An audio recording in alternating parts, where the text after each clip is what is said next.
Issue 180. We start out with the echidnas all racing to attack a Dracon Prosecutor, with the text box explaining that thousands of years ago, where Sonic's been transported, the entire planet was ruled by the echidnas. Well, that's different.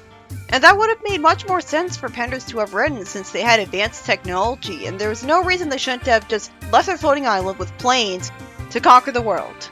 Or left Albion in the first place to conquer the whole world. For some reason, Tikal doesn't react at all to Sonic revealing he's met a Dracon Prosecutor before. I guess him knowing about the Prosecutors was part of a prophecy? The echidnas tried to attack the Prosecutor's body, but there's no point, causing Sonic to have to interfere back in time to save the day. This must be a stable time loop then. Sonic gets thrown off the Prosecutor twice trying to take his helmet off, which is frustrating as he's humiliated. Although I did start chuckling for a while at the echidnas thinking Sonic meant to get rid of the Prosecutor's head. The idea that they actually wanted him alive sounds like bullshit though. No warring tribe ever would want him alive. Finally, Sonic runs through the Prosecutor's super speed to get the head off and reveals that the helmet contains a fish. Good, Sonic wasn't totally humiliated and got to prove that he knew what he was talking about. Then we see that north of Metropolis has a dark fortress, which is Eggman's retreat on a mountain that Grimer's never been to before, apparently. Grimer explains that when Eggman had ruled Mobius, he always said that one of the main reasons he came here was to get away from Grimer. Why? I mean, I guess he fails occasionally, but it's not like he's constantly scheming against him like Snively. We see that Eggman's in a weird hodgepodge of his SAD-AM design with his modern design.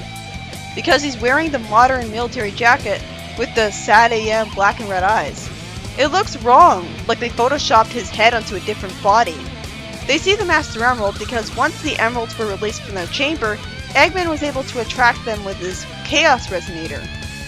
Because of this, they've easily collected 4, and Eggman assumes that Chaos has absorbed the other 3, meaning that he'll have to come to them to get the rest. After the Dracon Fish demands for his release, calling them primitives, Sonic says cathartically, "Listen, Fish Breath, if I were you, I'd keep my mouth shut. Otherwise you're gonna find yourself in a deep fat fryer." Knuckles asks him how he knows him in the future, and Sonic assumes that Knuckles must have been placed in suspended animation for thousands of years and woken up with amnesia for no reason. I've heard that this is as far as they bother to go when it comes to explaining Knuckles being the Guardian and all alone. They go to talk to Tikal's dad, who says that the echidnas brought Sonic here on purpose because they need his help. Once again, Sonic's questions are irritatingly stalled instead of answered right away. Tikal's father says he wants to show Sonic something that had been stolen 2 days ago from the Dracon Empire, the Chaos Emeralds. Again, I hate this. Why can't Mobius have always had its own Chaos Emeralds, like everyone would have assumed? This is so unnecessary. Archie did it better because at least the Chaos Emeralds were always on Mobius, as well as every other version of Mobius. Nacho Kitchen wrote the story, which is about Eggman using a Chaos Resonator to attract some emeralds to his mountain base very easily, while Sonic gets the Dracon guy out of his armor by taking off his helmet, which has the fish inside.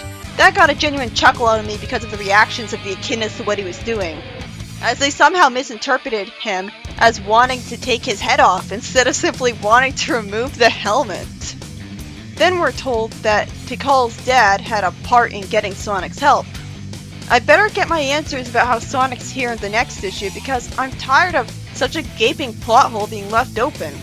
It was already stupid in the game, I expect better of the comic. Is Tikal a guardian of the Master Emerald? Which would have been really cool and made her more interesting and important? Also, I think it was done better in the comic than in the game where Eggman attracts emeralds himself.